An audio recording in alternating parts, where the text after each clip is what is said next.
Violence, looting and intimidation continue in Jeppestown. Reports suggest that a group of residents of the George Goch men's hostel attacked foreign-owned shops and tried to barricade the Mike 2 highway last night.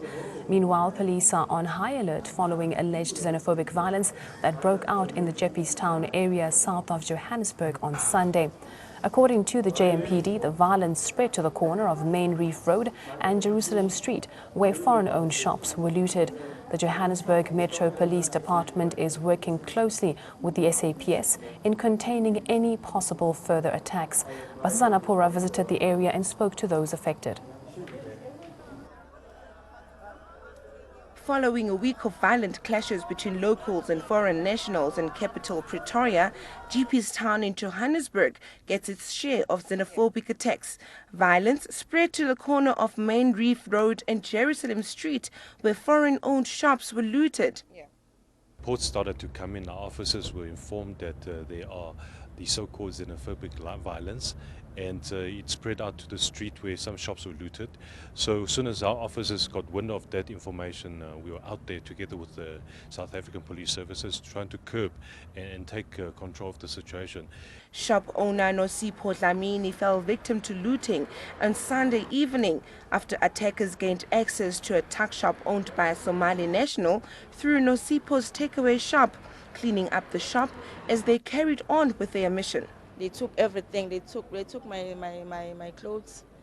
They took my clothes. They came into my shop. They took my microwave, my micro oven.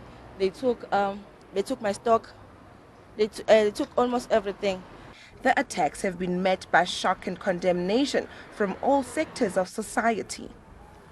As South Africans, we should never forget the enormous sacrifices that were made by the sister peoples of Africa to help us achieve our liberation, and cannot now behave in a manner that treats other fellow Africans who are now resident in our country as enemies or unwelcome guests. And neither should we commit the offense of viewing or characterizing the African migrants in our country as criminals. The ANC absolutely abhors any acts of violence against one human being against another. And the fact that it is described as xenophobic means that people are indeed beginning to attack people because they're different or they're from another country. We do not accept that that should happen. Police have maintained high visibility in the area. The situation has since calmed down. The xenophobic protests that happened in Pretoria this past week have taken a turn to Jeppestown in Johannesburg. For Nosipho, she lost all her business stock and personal belongings when a group of people entered her shop to gain access into a tuck shop owned by a Somalian next to her business. For ANN7, Basisana Pura, Jeppestown, Johannesburg. The recent violence that broke out during the anti-migration march in Pretoria has left foreign national shop owners in the Western Cape rattled. Police have increased visibility across the province to avert the violence. In Khayelitsha, Somalian shop owners have been attacked in recent months, others even killed. The anti-migration march that turned violent last week between locals and foreign nationals in the country's capital has left foreign nationals across the country unsettled. In the Western Cape, Somalian shop owners are living in fear in Khayelitsha. In the past 3 months alone, 13 foreign shop owners have been killed. We come to this country, we have a problem. To don't see problem, but we come here to see problem in this country. If they arrest even in 3 days, after he killed 3 or 5 or 6, when they arrest today, tomorrow is coming out and you see on is buying, still is buying from your own shop, and they kill your brother last night. The community of Khayelitsha has, however, taken a strong stance against the recent attacks on Somalians in their communities.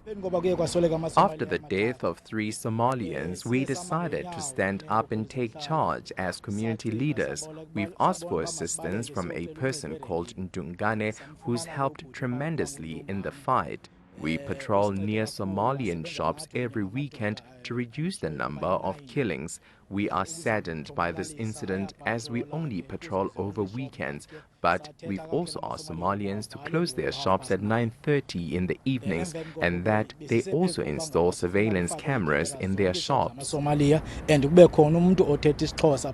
In a media briefing held on Thursday, the Minister of Home Affairs called on unity amongst the South African citizens and foreign nationals. Immigration has taken a center stage in the life of our nation.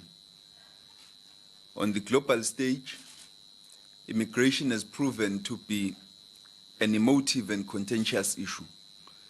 It has been used to divide global citizens with the view that it poses a serious threat and socio-economic challenge to receiving countries. South Africa is not unique in this regard. Many countries are wrestling with anti-immigrant sentiments. Its manifestations may be seen in some of the issues affecting communities and are discernible also in the issues exploited to perpetrate criminal activities. With Nasipi Same, Bureau Report, ANN7, Cape Town.